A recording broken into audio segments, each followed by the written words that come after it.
গভীর রাতে ঘরের পরিবেশটা যেন থম মেরে আছে, সেই থমথমে ভাব যা আপনার নিঃশ্বাস আটকে দেয়। কিশোর কিশোরীরা ফিসফিস করে কথা বলছিল আর রসিকতা করছিল উইজা বোর্ডের চারপাশে, কিন্তু তাদের পিছনের ছায়াগুলোই প্রথম নড়ে উঠেছিল।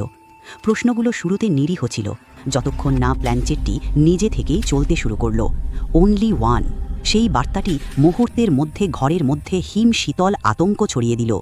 তারপর এলো সেই নাম, অক্ষর ধরে ধরে, RIYA।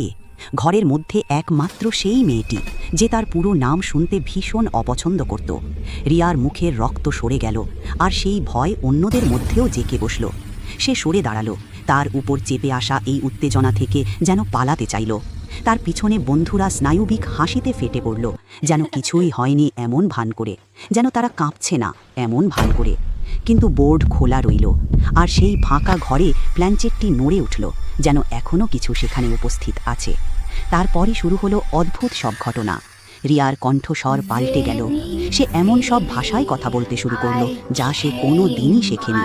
তার চোখ কালো, গভীর আর অস্বাভাবিক হয়ে উঠল। রাতে সে অভিব্যক্তিহীন মুখে সারা বাড়িতে ঘুরে বেড়াতো, ফিসফিস করে এমন কারো সাথে কথা বলতো যাকে তার বাবা মা দেখতে পেতেন না। তারপর শুরু হলো তীব্র যন্ত্রণা, ভয়ঙ্কর, যার কোনো ব্যাখ্যা নেই। ডাক্তাররা তার হাসপাতালের বিছানার চারপাশে ছুটে বেড়াচ্ছিলেন, মনিটরগুলো পাগলের মতো আওয়াজ করছিল, যতক্ষণ না পরের দিন সকালে তা সব বন্ধ হলো সঙ্গে সঙ্গে, যেন ভিতর থেকে কেউ কিছু ছেড়ে দিল। কিন্তু সে মুক্ত হলো না।